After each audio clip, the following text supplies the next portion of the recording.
OBC मधून मराठा समाजाला आरक्षण मिळणार नाही हे महायुती असेल किंवा महाविकास आघाडी सांगत असेल तर आम्हालाच टार्गेट का, असा सवाल मंत्री छगन भुजबळांनी उपस्थित करत आरक्षणासाठी गोरगरीब जनतेची डोकी फुटत असतील तर आपण शरद पवारांचं नव्हे तर नरेंद्र मोदी आणि राहुल गांधींना देखील भेटायला जाणार असे देखील मंत्री छगन भुजबळ यांनी स्पष्ट करत सगळ्याच पक्षांनी आता आपली भूमिका स्पष्ट करावे असं आवाहन देखील छगन भुजबळ यांनी केलं।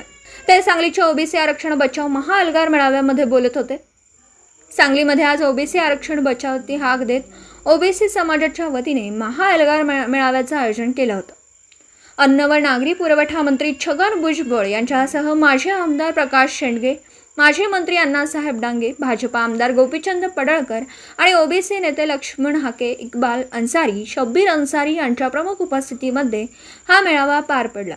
शहरातील तरुण भारत स्टेडियममध्ये पार पडलेल्या या मेळाव्याला ओबीसी समाज मोठ्या संख्येने उपस्थित होता। या मेळाव्यातून बोलताना छगन भुजबळांनी मनोज जरांगेवर देखील निशाणा साधला।